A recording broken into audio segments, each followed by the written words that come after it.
Hoje eu começo o nosso MT1, infelizmente, chamando a sua atenção para a nova alta no número de mortes por Covid-19 aqui em Rondonópolis.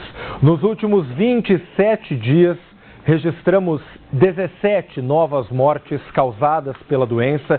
E aí, para efeito de comparação, nós levantamos também o número de óbitos de 27 dias antes. E foram 3 mortes. 3 mortes. Foi aquele momento, você aí de casa deve lembrar muito bem, que Rondonópolis chegou a ficar quase 30 dias seguidos sem óbitos. Ou seja, tivemos aí, nesses últimos 27 dias, um aumento de cerca de 450%. Sobre isso eu também vou mostrar para você agora a tela com as informações atualizadas, divulgadas pela Secretaria Municipal de Saúde sobre o cenário da pandemia aqui em Rondonópolis. Você vê comigo ali na tela que foram, entre ontem e hoje, 48 novos casos de Covid-19 confirmados pela Prefeitura de Rondonópolis. Chegamos então à marca de 43.547 registros da doença. Felizmente, de ontem para hoje, nenhuma nova morte, mas temos ali 963 vidas interrompidas pela Covid do começo da pandemia até agora e, felizmente, 41.613 pessoas venceram a Covid.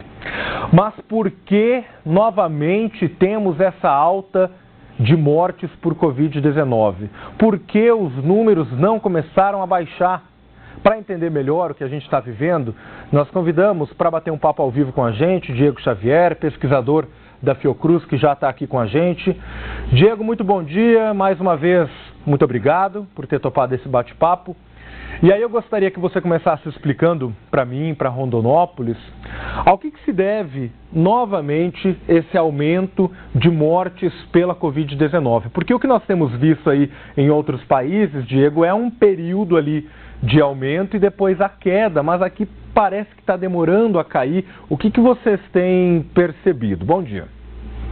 Bom dia, Márcio. Bom dia a todos. Bom, então, quando a gente olha para Rondonópolis e para os municípios vizinhos, a Primavera do Leste, a Pedra Preta, até Barra do Garça, que você estava falando aí, a gente vê uma diminuição no número de casos, né? A gente já vê uma diminuição, uma tendência de diminuição no número de casos.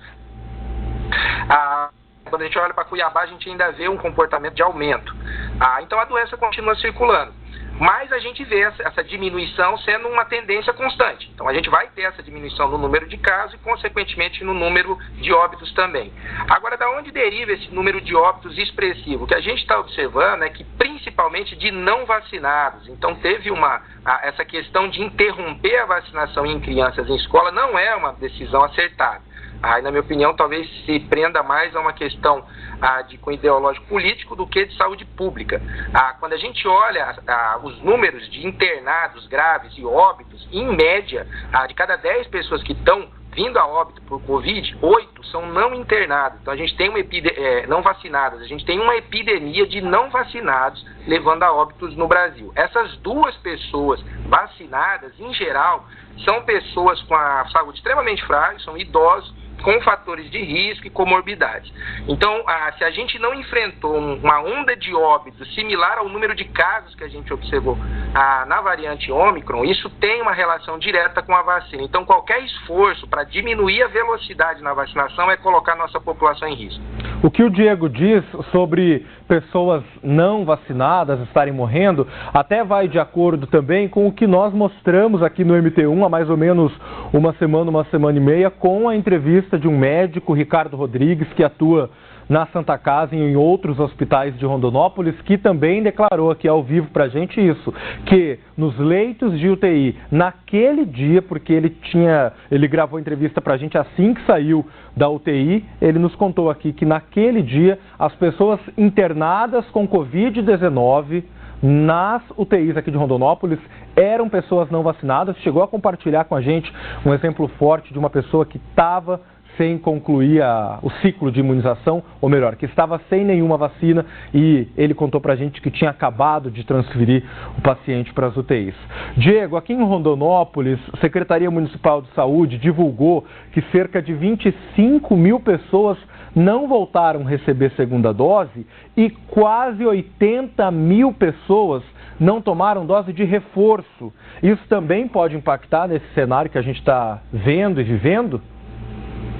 Com certeza. Tem um estudo recente que já aponta que a força é extremamente necessária, principalmente nessa nova variante que está circulando. Os imunizantes foram desenvolvidos segundo a recomendação na época de testagem. Então, são 2 doses para você ter uma imunização completa e ao longo do tempo a gente sabe que essa imunidade vai caindo e aí a gente recomenda a 3ª dose. Em alguns locais, para a população de risco, né, principalmente idosos, a gente já está discutindo a questão da 4ª dose. E isso é baseado em estudos clínicos que a gente está fazendo. A gente observa anticorpos neutralizantes e vê que diminui esse tipo de anticorpos na população vacinada ao longo do tempo, e aí a gente faz a dose de reforço, testa e vê que essa dose de reforço confere uma eficácia maior. Durante esse final de ano, principalmente, muita gente teve a Ômicron, aí está acreditando que não precisa nem tomar a sua 2ª dose e nem tomar a dose de reforço. Isso é um engano. A imunidade conferida pela vacina ela é diferente da imunidade que você vai ter conferida pelo vírus, além do risco que você está se expondo, né? Quando a gente fala em Covid a longo prazo, a gente não vê esse comportamento em pessoas que são vacinadas, e estudos estão caminhando para provar isso cada vez mais, né? A vacina não vai trazer a sequela que eventualmente a doença vai trazer para você. Então, por favor, se vacine para a gente reduzir esses números que estão aparecendo em Rondonópolis e que a gente possa retomar algum nível de normalidade com segurança. Diego, a gente observa, como você mesmo pontuou aqui, que as mortes estão mais ali entre as pessoas mais velhas, idosas. Mas, falando um pouco da vacinação infantil, por que é importante também vacinar as crianças? A vacinação pediátrica também pode ter reflexo nas mortes em geral pela Covid-19? Sem dúvida nenhuma, a gente já sabe que criança pode ser um vetor de transmissão da doença. Então, quando a gente tem a volta às aulas, a gente tem uma circulação maior de pessoas, o vírus se aproveita dessa circulação para se disseminar. Se as crianças estão portando o vírus e entram em contato com um idoso, por exemplo, que não fez a sua dose de reforço, não tomou a 2ª dose, ele está colocando esse familiar em risco. Então a gente precisa entender que a gente vive em sociedade, em comunidade, ninguém vive isolado, né? Então a vacinação das crianças confere esse benefício indireto para a sociedade, e o número de mortes em crianças não é um número pequeno. Dentre das doenças que a gente tem vacina disponível, a Covid é a que mais mata criança no Brasil.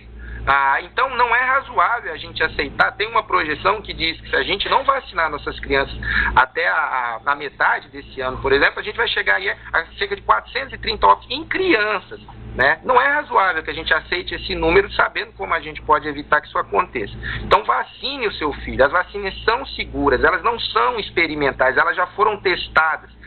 O volume de milhões de crianças já vacinadas no mundo conferem para a gente essa segurança na hora de tomar essa decisão para vacinar o seu filho ou não.